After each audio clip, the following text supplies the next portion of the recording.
Hello everyone, मैं हूं श्वेता और आप देख रहे हैं स्टडी कॉमर्स।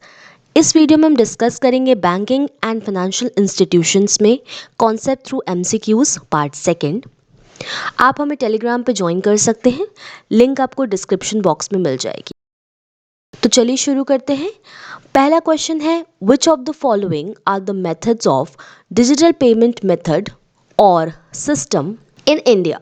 4 ऑप्शन है हमारे, बैंकिंग कार्ड्स, यूएसएसडी, एईपीएस या ऑल द अबव। तो यहाँ option D all the above correct होगा, क्योंकि बैंकिंग कार्ड, यूएसएसडी और एईपीएस ये तीनों ही मेथड्स इंडिया में डिजिटल पेमेंट के अवेलेबल हैं। इसके बारे में थोड़ा देख लेते हैं। सबसे पहले जानते हैं कि डिजिटाइजेशन ऑफ बैंकिंग सर्विसेज क्या है। आज का टाइम डिजिटल या टेक्नोलॉजिकल हो गया है। ऐसे टाइम में बैंकिंग इंडस्ट्री का भी डिजिटलाइजेशन अडॉप्ट करना बहुत ज़रूरी है। तो डिजिटाइजेशन क्या है? एक प्रोसेस है डेटा को डिजिटल रिप्रेजेंटेशन में लाने का थ्रू टेक्नोलॉजी, यानी डेटा को डिजिटली रिप्रेजेंट करना। ये क्यों ज़रूरी है बैंकिंग सर्विसेज में? कस्टमर्स की कन्वीनियंस और टाइम सेविंग के लिए ये फैसिलिटी या ये सर्विस बहुत ज़्यादा इम्पॉर्टेंट है। आज के टाइम में कस्टमर को जो बेटर एक्सपीरियंस है बैंकिंग सर्विसेज का, उसको प्रोवाइड करने के लिए डिजिटाइजेशन काफ़ी इम्पॉर्टेंट है और धीरे धीरे बैंकिंग सर्विसेज डिजिटाइजेशन की तरफ तेज़ी से आगे बढ़ रही हैं। अब बात करते हैं कि कौन कौन से मेथड्स अवेलेबल हैं। सबसे पहला है बैंकिंग कार्ड्स। बैंकिंग कार्ड्स जैसे कि क्रेडिट कार्ड, डेबिट कार्ड या कोई प्रीपेड कार्ड, इसके थ्रू हम पेमेंट कर सकते हैं और ये काफ़ी सिक्योर, कन्वीनियंट है और अदर पेमेंट मेथड से काफ़ी बेटर है। आप कहीं भी कोई परचेजिंग करने जाते हो, किसी रेस्टोरेंट पे जाते हो, आप आराम से अपने बैंकिंग कार्ड से पेमेंट कर सकते हैं। ये कार्ड आपको 2 फैक्टर ऑथेंटिकेशन भी देता है सिक्योर पेमेंट्स के लिए, जैसे कि आपका एक पिन होगा। इसके अलावा जब भी आप पेमेंट करने जाओगे आपके पास एक OTP, वन टाइम पासवर्ड भी आता है। इसको एंटर करने के बाद ही जो पेमेंट है वो इनिशिएट होता है। रुपे, वीज़ा और मास्टर कार्ड कुछ एग्जाम्पल्स हैं कार्ड पेमेंट सिस्टम्स के।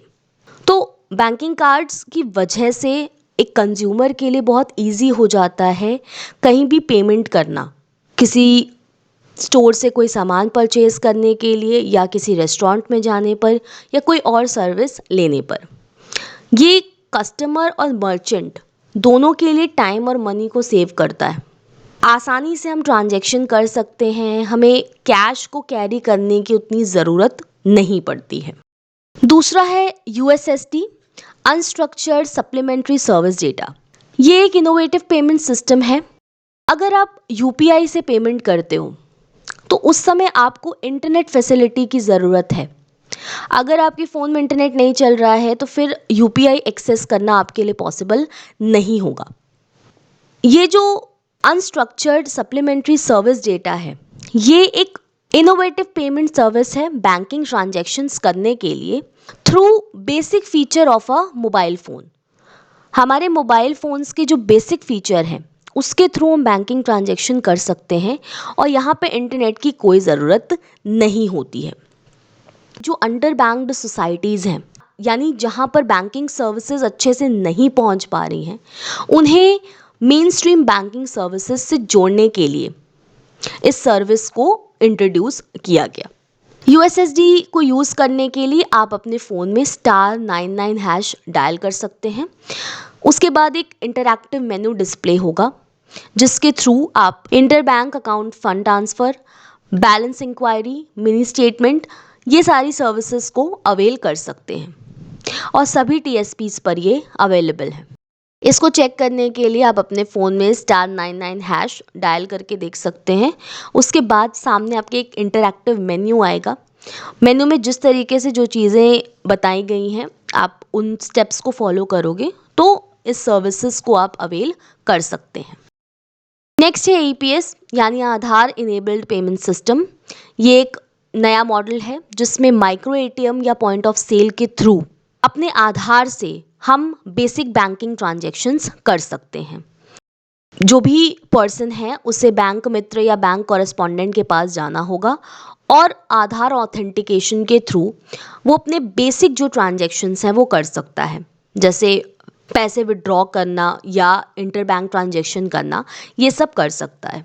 इसके लिए बहुत इम्पॉर्टेंट है कि जो आपका आधार नंबर है वो आपके बैंक अकाउंट से लिंक्ड होना चाहिए। तो ये कुछ पेमेंट मेथड्स हैं। इसके अलावा और भी पेमेंट मेथड्स हैं जिनके बारे में मैंने अपने previous video digitisation of banking services में डिस्कस किया है। अगर आप उस वीडियो को देखना चाहते हैं तो आई बटन पे क्लिक करके आप उस वीडियो को देख सकते हैं। नेक्स्ट क्वेश्चन है, the success of E banking depends upon. E banking की सक्सेस किन चीज़ों पर डिपेंड करती है? Multi layer security system, risk and surveillance management, updated flawless software या स्ट्रिंजेंट लीगल फ्रेमवर्क। तो देखिए, ई बैंकिंग की जो सक्सेस है वो सबसे पहले तो मल्टी लेयर सिक्योरिटी सिस्टम पे बहुत ज़्यादा बेस्ड है या डिपेंड करती है, क्योंकि जब हम इंटरनेट पर जो ट्रांजैक्शंस हैं उसको कर रहे हैं, बैंकिंग ट्रांजैक्शंस कर रहे हैं, तो यहाँ पर एक मल्टीपल सिक्योरिटी सिस्टम होना चाहिए ताकि जो ट्रांजैक्शन है वो सेफली हो और कंज्यूमर को भी एक बूस्ट मिले कि वो ज़्यादा से ज़्यादा ट्रांजैक्शंस ऑनलाइन करे। लोग सिक्योरिटी के डर से जनरली ऑनलाइन ट्रांजैक्शन नहीं करना चाहते हैं, ऑनलाइन बैंकिंग नहीं करना चाहते हैं। तो अगर सिक्योरिटी सिस्टम मल्टी लेयर्ड होगा तो उसकी वजह से लोगों को भी एक बूस्ट मिलता है कि वो ऑनलाइन ट्रांजैक्शन कर सकते हैं और ये सेफ़ है। दूसरा है रिस्क एंड सर्विलेंस मैनेजमेंट। ये तो बहुत ज़रूरी है, अगर कभी कोई रिस्क की सिचुएशन आती है तो उसको मैनेज करना। इसके अलावा जो भी बैंकिंग ट्रांजैक्शन से सर्विसेज यूज़ की जा रही हैं उस पर एक क्लोज सर्विलेंस रखना ताकि कोई भी प्रॉब्लम हो तो उसको प्रॉपरली मैनेज किया जा सके। नेक्स्ट है अपडेटेड फ्लॉलेस सॉफ्टवेयर। ये भी इम्पॉर्टेंट है क्योंकि अगर सॉफ्टवेयर अपडेटेड नहीं होगा और स्मूथ नहीं होगा तो ट्रांजैक्शंस करना इजी नहीं होता है। तो एक बेटर सॉफ्टवेयर होना चाहिए। कई बार आप देखते हो सॉफ्टवेयर की कुछ प्रॉब्लम्स की वजह से अगर किसी पर्सन का पैसा वो फंस जाता है तो उसकी वजह से काफ़ी दूसरी प्रॉब्लम्स उठानी पड़ती हैं, फिर काफ़ी इनकन्वीनियंस होता है। तो सॉफ्टवेयर अपडेटेड होना चाहिए और बहुत इजी टू यूज़ होना चाहिए। अगर सॉफ्टवेयर में मल्टीपल प्रॉब्लम्स होंगी या बहुत ज़्यादा वो टफ़ होगा यूज़ करना तो किसी कंज्यूमर के लिए फिर यूज़ करना सॉफ्टवेयर को डिफ़िकल्ट हो जाएगा।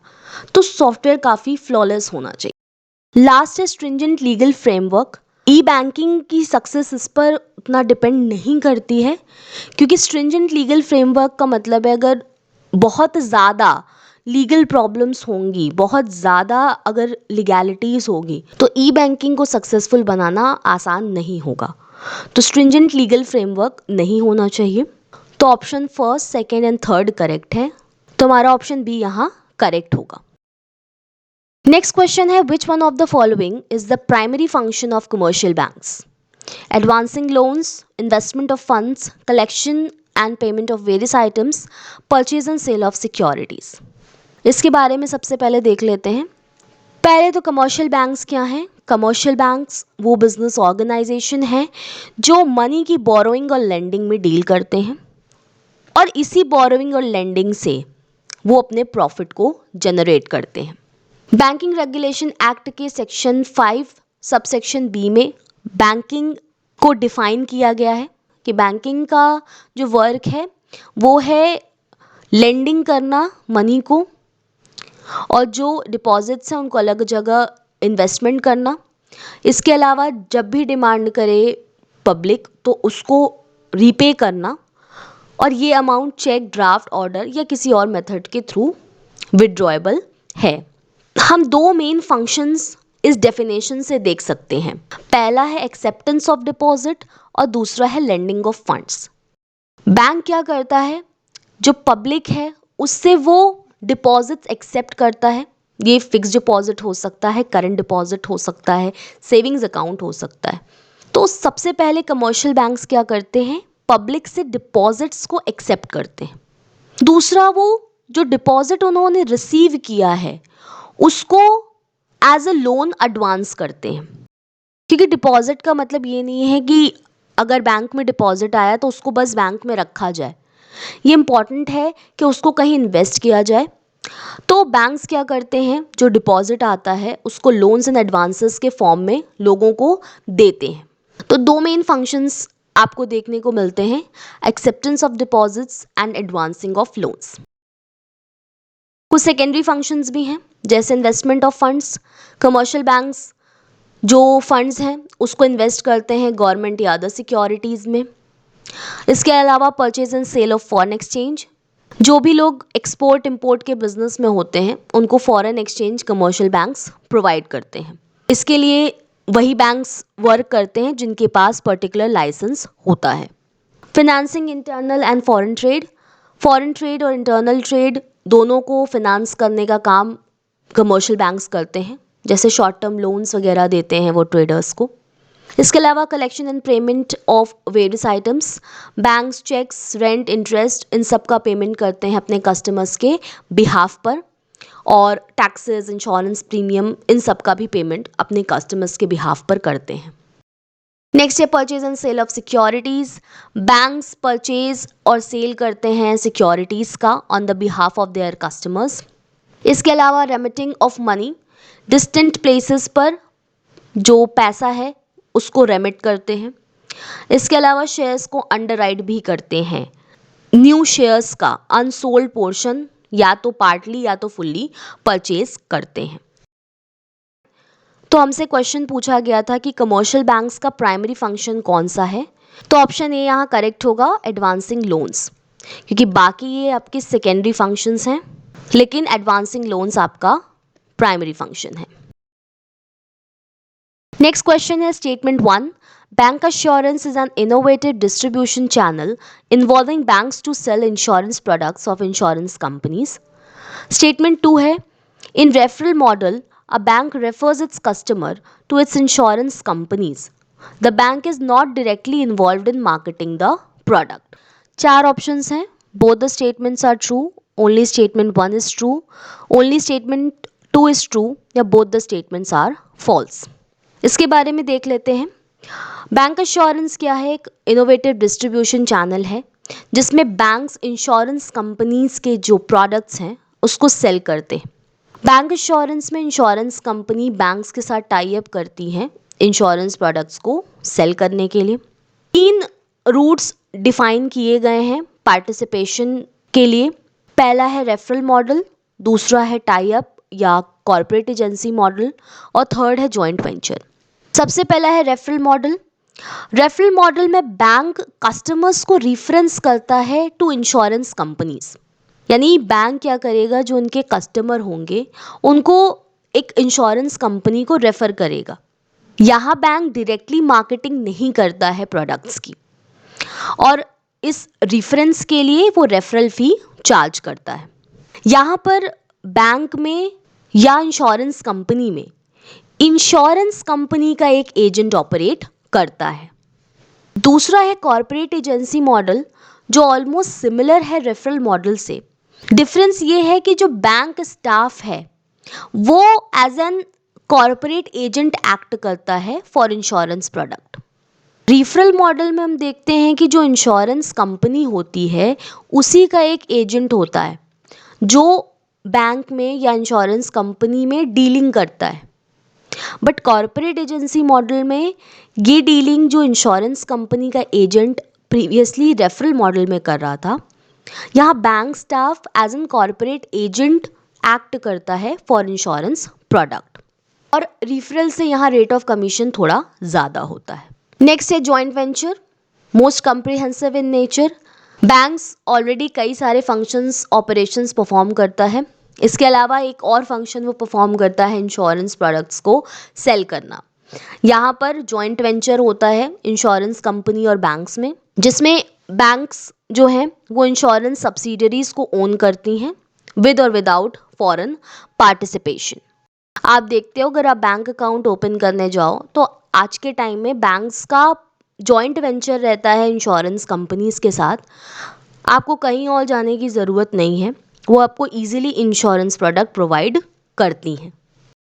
तो वापस से हम अपने क्वेश्चन पे आए अगर, तो स्टेटमेंट 1 था कि बैंक एश्योरेंस एक इनोवेटिव डिस्ट्रीब्यूशन चैनल है जिसमें बैंक्स इंश्योरेंस प्रोडक्ट्स को सेल करती हैं।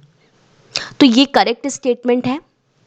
दूसरा स्टेटमेंट है रेफरल मॉडल पर, कि रेफरल मॉडल में एक बैंक अपने कस्टमर्स को इंश्योरेंस कंपनीज को रेफर करता है और बैंक प्रोडक्ट की मार्केटिंग में डायरेक्टली इन्वॉल्व नहीं होता है। ये भी करेक्ट है। तो ऑप्शन ए यहाँ करेक्ट होगा, both the statements are true. Bank assurance पे मैंने ऑलरेडी एक वीडियो बनाया हुआ है, तो अगर आप वीडियो देखना चाहते हैं तो आई बटन पे क्लिक करके आप उस वीडियो को देख सकते हैं। इसके अलावा लिंक्स भी आपको डिस्क्रिप्शन बॉक्स में मिल जाएंगी। नेक्स्ट क्वेश्चन है, which one of the following is a training establishment of RBI? पहला है आरबीआई एकेडमी, दूसरा है college of agricultural banking, reserve bank of India staff college, या ऑल द अबव। तो ऑप्शन डी यहाँ करेक्ट होगा, all the above. तीनों ही training establishments हैं आरबीआई की। सबसे पहला है आरबीआई एकेडमी। आरबीआई एकेडमी एक ट्रेनिंग इंस्टीट्यूट है रिजर्व बैंक ऑफ इंडिया की, जो कि ट्रेनिंग प्रोवाइड करती है to central bankers, regulators and supervisors around the globe. ये 2016 से एक प्रोग्राम ऑफर कर रही है, जैसे कि macro economics, micro economics, corporate finance, statistics, econometrics, information technology, risk management, cyber security, इन सब पर कोर्सेज ऑफर करती है। ये कोर्सेज इस तरह से डिज़ाइन किए गए हैं ताकि जो फाउंडेशनल कॉन्सेप्ट्स हैं और टूल्स एंड टेक्निक्स हैं उसको किस तरीके से अप्लाई करना है बैंकिंग एरियाज़ में, इसके बारे में ट्रेनिंग प्रोवाइड की जा सके। ये आप एक फ़ोटो देख सकते हैं, seminar on non banking financial intermediation of RBI academy. Next है college of agricultural banking. Agricultural banking को स्ट्रेंथन करने के लिए बहुत पहले से आरबीआई कई सारे इनिशिएटिव्स लेता आ रहा है, जैसे कि क्रेडिट स्ट्रक्चर को इम्प्रूव करना, लीड बैंक स्कीम इंट्रोड्यूस करना, प्रायोरिटी सेक्टर लेंडिंग करना। कई तरीके के इनोवेशंस आरबीआई ने किए हैं रूरल एरियाज़ की प्रॉस्पेरिटी के लिए, रूरल एरियाज़ की डेवलपमेंट के लिए। सितंबर 29, 1969 में cooperative bankers training college CBTC Pune में इस्टेब्लिश किया। 1974 में इसको रीनेम किया गया as college of agriculture banking, ताकि एक बेटर फोकस किया जा सके कैपेसिटी बिल्डिंग का in the area of agricultural lending. Rural और एग्रीकल्चर सेक्टर्स को फिनांस करने के लिए जो स्टाफ हैं उनकी कैपेसिटी बिल्डिंग बहुत इम्पॉर्टेंट है। टाइम के साथ एमएसएमईज भी इसके साथ इंक्लूड हो गए ताकि कंट्री का एक ओवरऑल डेवलपमेंट हो सके इन सेक्टर्स को डेवलप करके। कैब की एकेडमिक एक्टिविटीज़ को परफॉर्म किया जाता है under the guidance of college advisory committee CAC, जिसके हेड होते हैं deputy governor of RBI. Once a year इनकी मीटिंग कंडक्ट की जाती है। यहाँ पे आप एक इमेज देख सकते हैं, foundation course on agricultural banking 13 नवंबर से 2 दिसंबर 2017 की of college of agriculture banking. Next है आरएसबीसी यानी रिजर्व बैंक स्टाफ कॉलेज। ये इस्टेब्लिश किया गया था जुलाई 3, 1963 में चेन्नई में, और ये आरबीआई की एक एपेक्स ट्रेनिंग कॉलेज है जहाँ पर या जिसके थ्रू ये बैंक के स्टाफ की नॉलेज एनहांसमेंट करती है। ये कॉलेज प्राइमरली कैटर करता है training needs of officers of the bank. जो ऑफिसर्स हैं इनकी जो एंटायर करियर साइकिल है, यानी इंडक्शन प्रोग्राम से लेकर के आगे तक के लिए जो ऑफिसर्स हैं बैंक्स के, उनको आरएसबीसी ट्रेनिंग प्रोवाइड करता है। कॉलेज वेरियस प्रोग्राम्स कंडक्ट करता है नॉलेज और स्किल्स को इंक्रीज करने के लिए या एनहांस करने के लिए सेंट्रल बैंकिंग पॉलिसीज़ पे, जैसे currency management, financial regulation, supervision, financial inclusion etcetera. इसके अलावा कॉलेज इंटरनेशनल प्रोग्राम्स को भी कंडक्ट करता है फॉरेन सेंट्रल बैंक्स के पार्टिसिपेंट्स के लिए, जैसे banking regulation, central banking policy, fintech regulation, macro prudential regulation, monetary theory and policies etcetera. हर साल न्यू प्रोग्राम्स इंट्रोड्यूस किए जाते हैं और न्यू टेक्निक्स को ऐड किया जाता है ताकि जो रैपिड चेंजेस हैं उनके अनुसार फाइनेंशियल सिस्टम और पार्टिसिपेंट नीड्स को पूरा किया जा सके। तो आज की इस वीडियो में हमने डिस्कस किया बैंकिंग एंड फाइनेंशियल इंस्टीट्यूशन में concept through MCQs part second. Hopefully ये चीज़ें आपको समझ में आई होंगी। Thank you.